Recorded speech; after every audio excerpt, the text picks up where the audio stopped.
네, 안녕하세요. 안녕하세요. 형님들 이렇게 뵙게 돼서 반갑고요.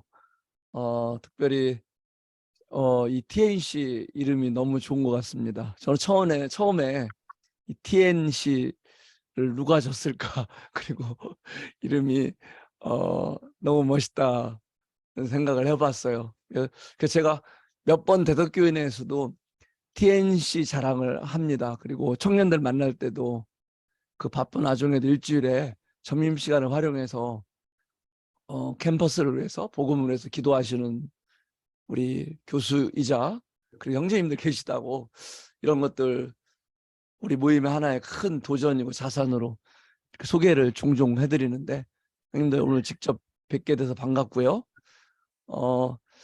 장학회에 대해서 일부 뭐 이렇게 대략적으로 아시겠지만은 한번 오늘 먼저 소개를 드리는 시간을 갖겠습니다. 제가 잠깐 화면 공유를 하겠습니다. CBF 장학회는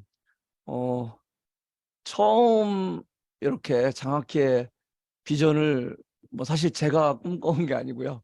다른 요분 바로 방기만 형제님이 서청주에서 먼저 비전을 갖고 있었던 부분을 함께 공유하면서 이렇게 시작이 되었습니다. 그 한 6개월 동안 기도하고 그런 진행 과정을 통해서 지난 2월 4일 날 대전 대덕교회에서 CBF 장학회 현판식을 가졌었고요. 잠깐 보면은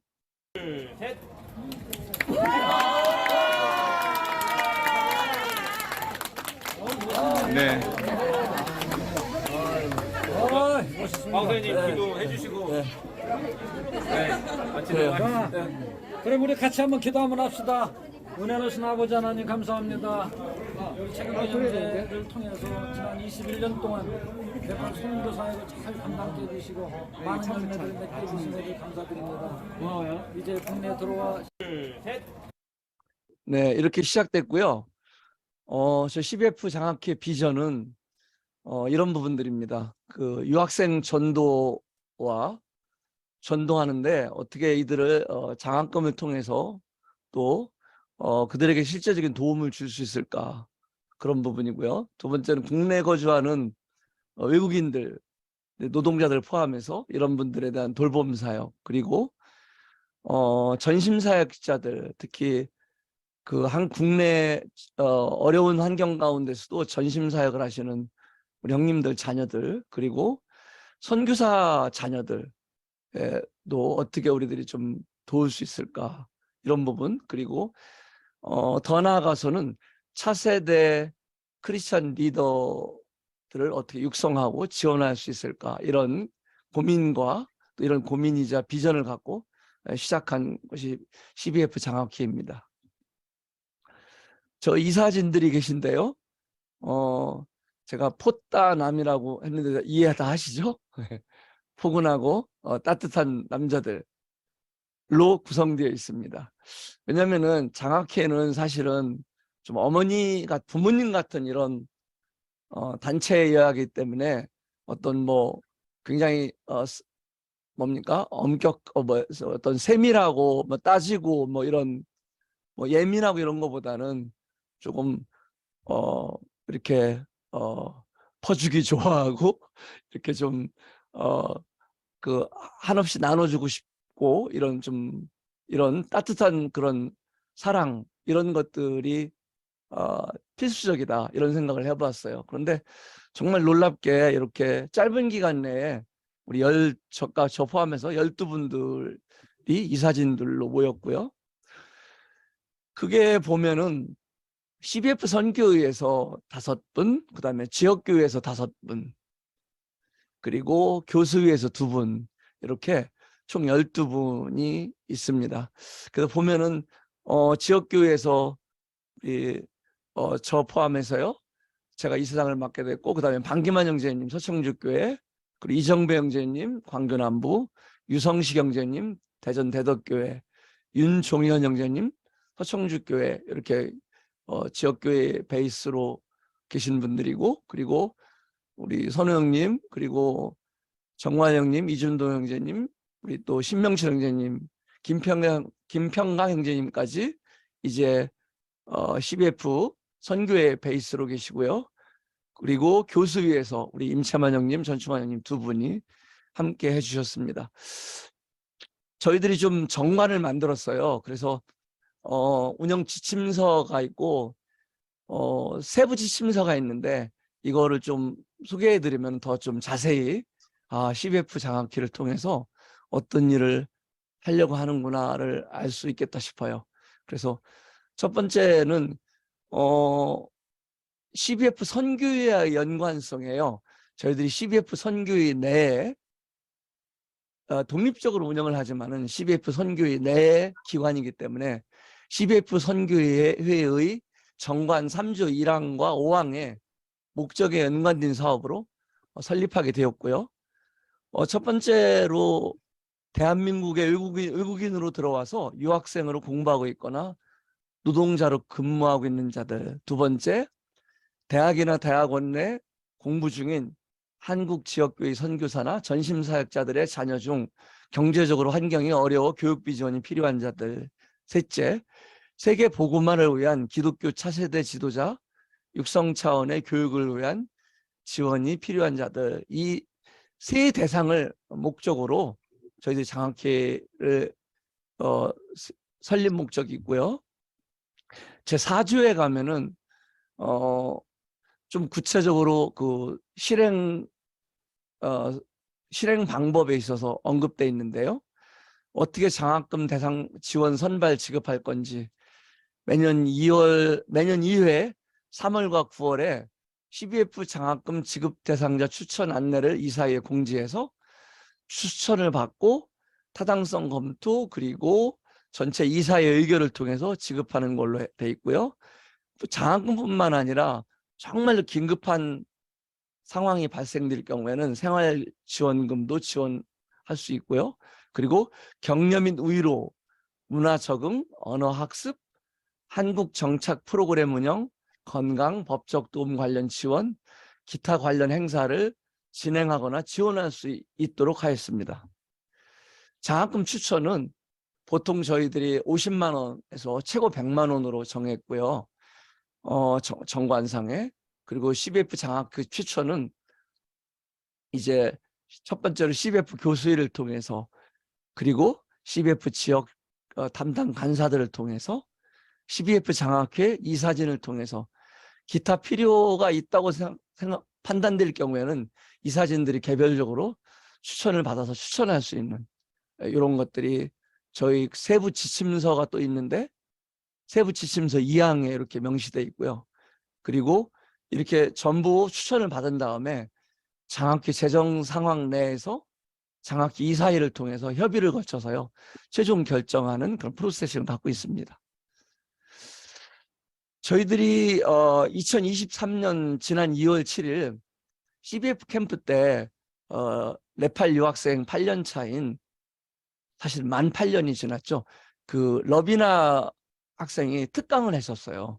그래서 그 주제가 한국의 유학생활이었는데 러비나 자매가 이런 이야기를 했어요. 내가 유학생 때 어떤 어려움을 지난 8년을 돌아볼 때 겪었을까?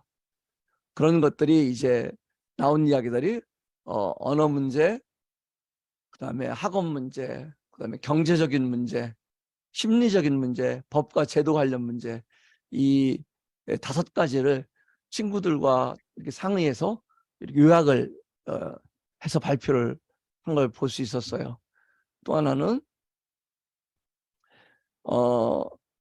유학생 사역 이런 유학생들을 사역하려면은 좀 이런 프로그램이 있었으면 좋겠다 이런 이야기를 러비나 자매가 발표했는데 특강 시간에 한국어 능력을 향상시킬 수 있도록 도움을 주는 프로그램 그리고 한국인의 문화를 직접적으로 경험해 볼 수 있는 기회 특히 어려웠던 것이 혼자 해결할 수 없는 한국어 과제나 취업을 위한 자기소개서 등 이런 지도 그리고 취미생활 같이 공유할 수 있는 프로그램 이런 것들을 있었으면 좋겠다는 유학생 사역의 포인트로 어떤 내용으로 이야기해 줬고요.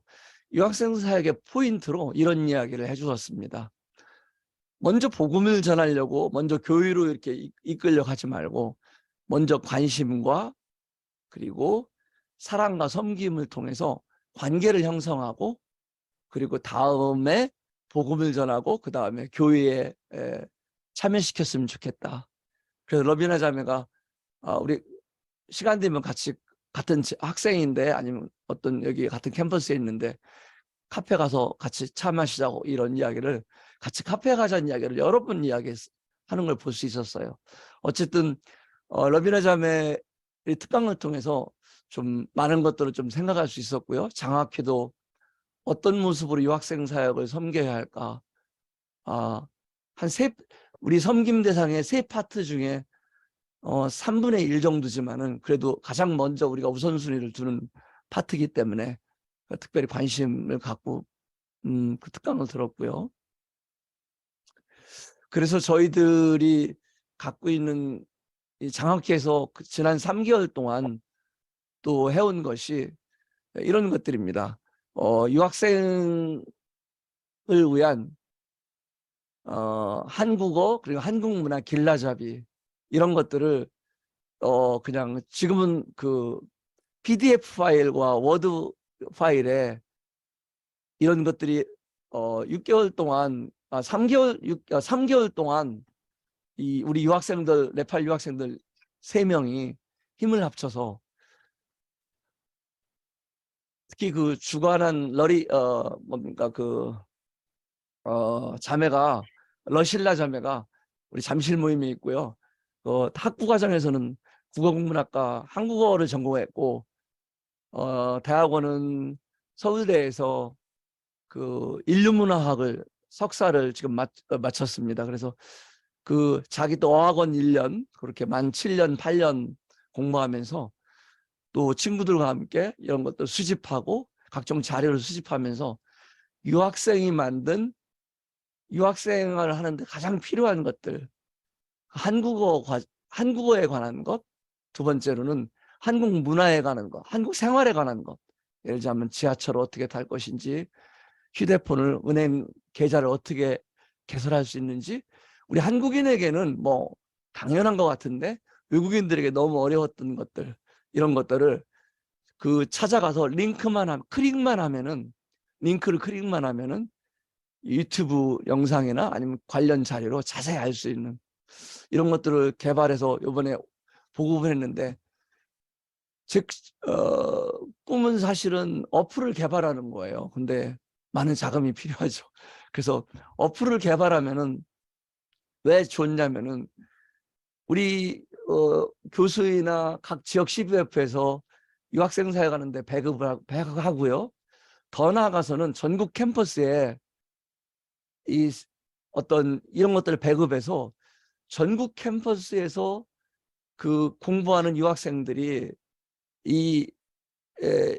우리를 위해서 정말 이거는 필요한 자료다. 이런 것들이 인식돼서 퍼져나간다면은 상당히 유학생들에게 큰 포탈 내지는 그런 플랫폼이 될 수 있다. 그래서 진정한 서비스가 이들을 진정 돕는 툴이 무엇일까?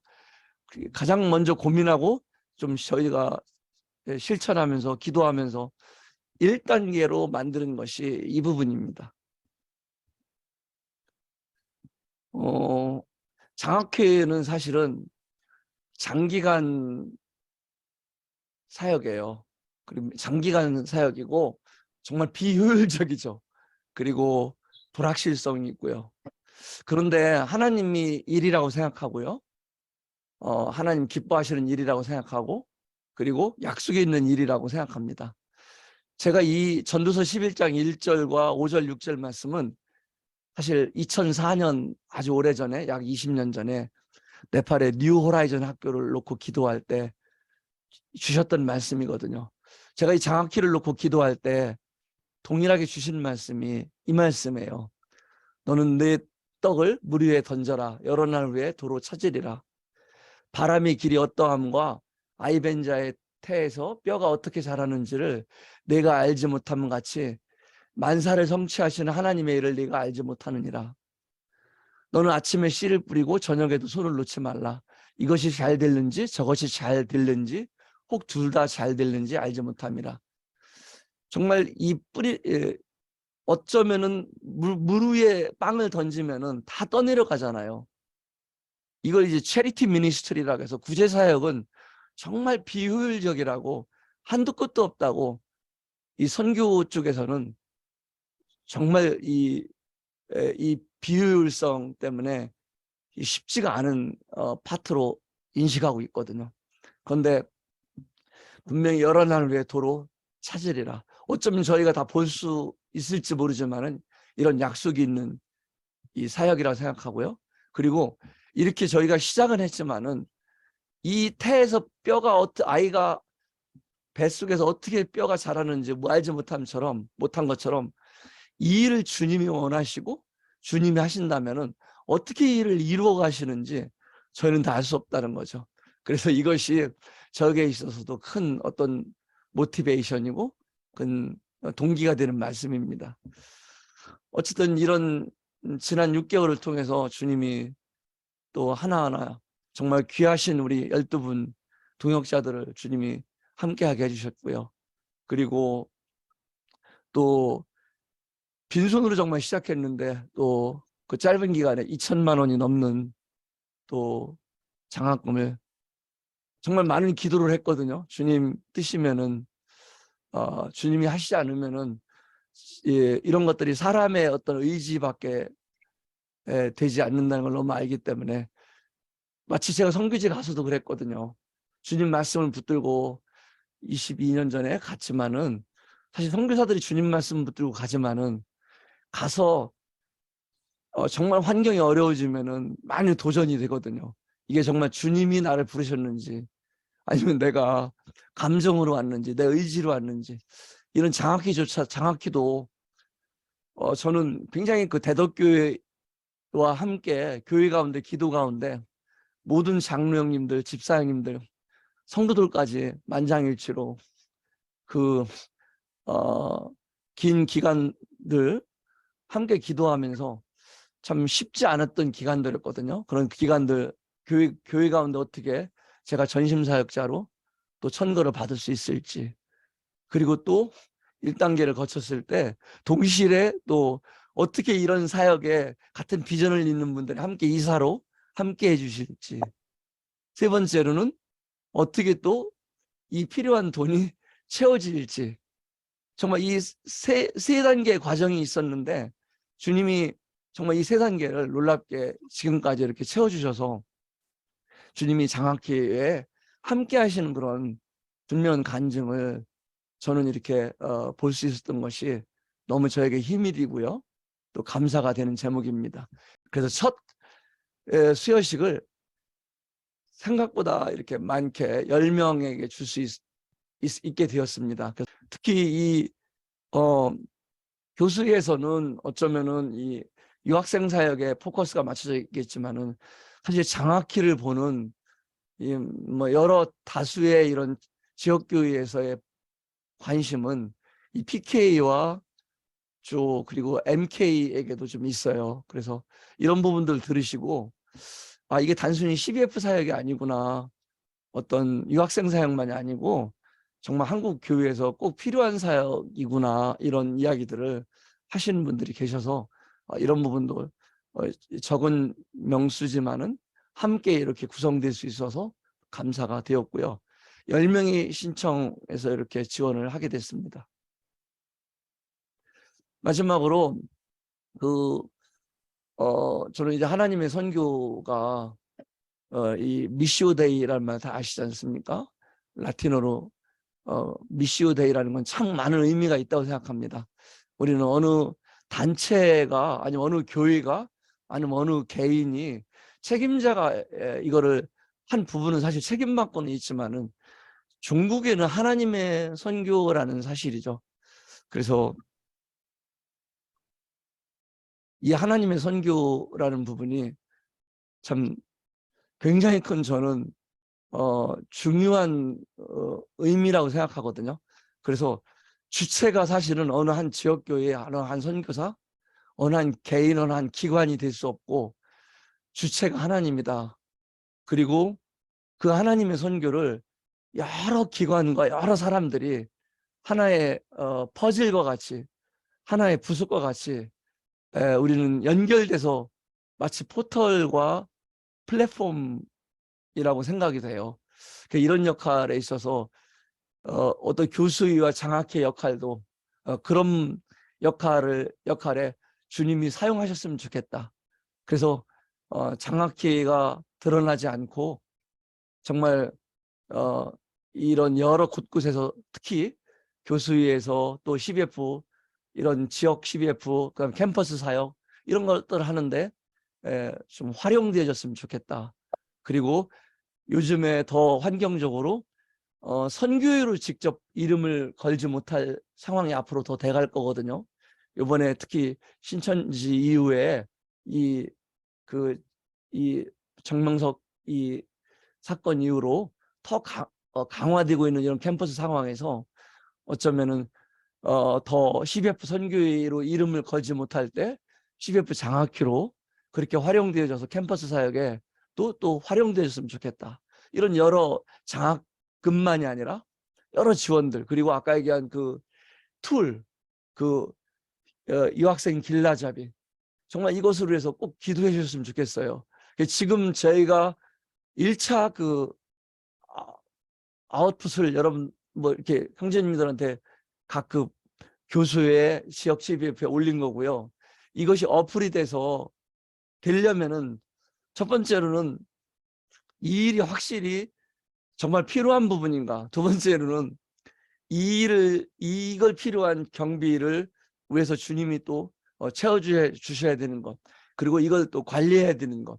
이 세 가지가 갖추질 때만 사실 어플로 제작이 가능하거든요. 그래서 이런 부분에서 또 함께 좀 기도해 주셨으면 좋겠다는 생각이 듭니다. 예, 이상입니다.